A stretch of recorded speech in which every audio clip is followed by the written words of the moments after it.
Okay, hustlers, today's a good one. So picture this. You're at a party, drink in hand, and someone casually asks, "So what do you do?" Suddenly your brain freezes. Do you tell the truth? Do you dodge? Do you make a joke?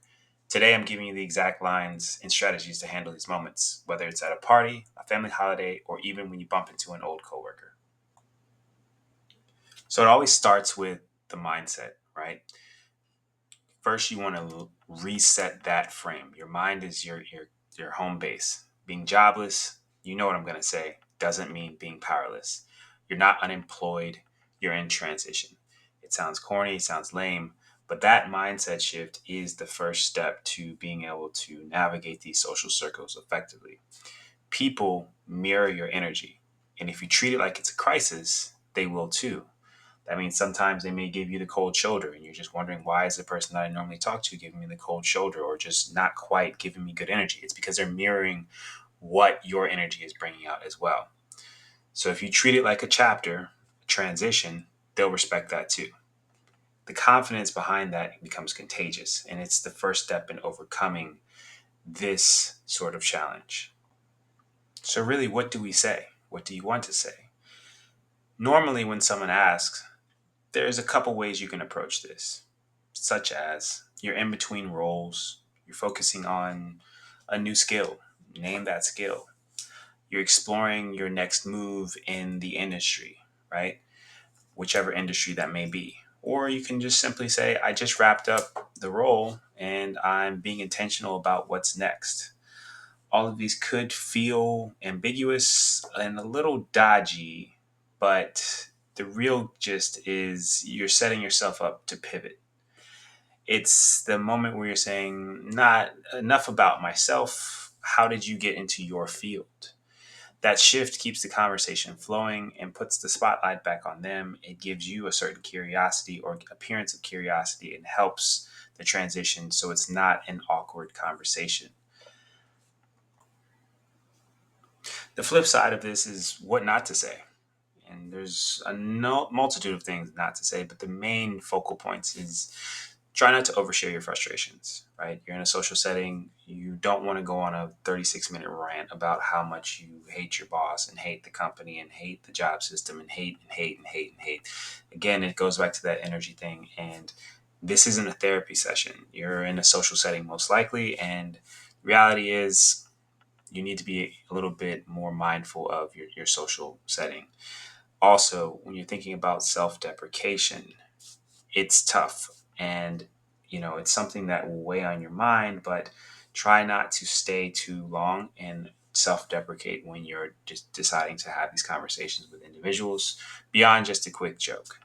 I'm just, especially if you're with friends, just make it a bit lighter, be more on the joking side. And lastly, don't shrug and say I don't know. Instead, just frame it as exploration. It's important that you leave footprints of your conversations inside yourself mentally. And what that essentially means is if you say, I don't know, that goes back to you yourself instantly when really you do know because you've been working on other things such as applying for jobs and exploring other roles. So just kind of stay honest with your conversation on what it is that you're trying to communicate. And here's one of my favorite parts is the power moves. This can sound aggressive, but the reality is when you're in these settings, you are looking to explore with yourself and the person that you're talking to, and you don't want to put yourself in a position where you're self-deprecating or going down a rabbit hole of negativity. So the way you can do that is usually taking charge of the conversation, but more importantly, just flipping the conversation into an opportunity that's beneficial for both of you. So asking about the person's career path is a great starter. People love to talk about themselves.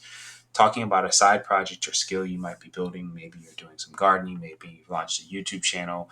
Maybe you're just doing a lot more reading.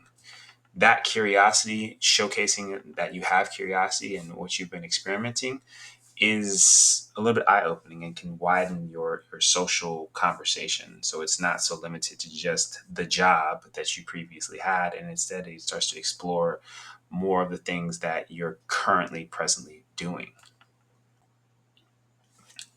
Family holidays. Now, this one's tricky. I'm not going to lie to you. Family, they can see through you, right? You know, if your mom, you get your mom, your dad, your cousins, sisters, brother, any family members, they've typically been around you, they grew up around you, they know your tells for when you're stressing, when you're not stressing, when you're super happy, when you're a little bit on, maybe you're grinding. They can see through you. So sometimes family holidays can be a little brutal, particularly when you don't have a job and you're feeling that anxiety about the bills, perhaps, or some other things that are going on. So when Aunt Linda leans in and says, you know, when are you getting a job? Here's how you can handle it. Couple phrases. I'm in a transition phase and sharpening your skills. Similar to when you're talking to strangers, you use the same sort of tactics. You're specific in saying, you know, maybe you're being more selective and you want to get your next role to align with your long term goals. The key here is to be careful though, because sometimes people will take that for you being lazy, and that can send you down a little bit of a rabbit hole. But again, that's where you start to use those power moves we talked about before. And lastly, another common opportunity is, you know, you can say, I'm exploring opportunities that fit my strengths. And just when you're talking like this, know your strengths and then look to pivot the conversation. Enough about yourself. How's your new place? One confident answer, and then redirect. Other things you can do is pre plan your one strong response and just use that same response throughout the entire night. And then, of course, this is your family. So pivot to family topics. Most of the time, family doesn't want to sit around talking about their jobs. They're talking about what's going on in the family. Coworkers, colleagues, they're beautiful and ugly all the same sometimes, right? Running into old coworkers, try to keep it light here. Examples of what you can say: yeah, I wrapped up there recently. Now you're exploring new opportunities. Or you're saying you're in between roles and you talk about what project you've been diving into. Don't compare your trajectories. Instead, leave the door open. If you hear of anything interesting, let me know. I'd love to reconnect. 9 times out of 10, you don't need to burn the bridge. In the event that you need to burn the bridge, check out our video about what time is a good time to burn the bridge. Curveballs. So you could do all of these things perfectly, execute to a T, and you'll still have that person who attempts to press you or attempts to make light or joke of what's happened to you, right? So your quickest, easiest responses are usually it was just time for change. Be firm and talk about what you're excited for next. Same case with if they start trying to joke on you. Oftentimes, sometimes people can become the butt of a joke because it happened, but you can always respond with your own casual, yeah, I'm fun employed. Now tell me about your new role. Tell me about what's going on in you. Again, it's about that deflection, and then it's becoming a master of redirecting. Humor plus confidence in this case beats that awkwardness. And here's the truth: being jobless isn't just a weakness, it's a chapter. And how you carry yourself in social settings can turn awkward small talk into real opportunities. If this helped, hit subscribe. I've got more strategies on navigating life transitions with confidence. Take care, hustlers.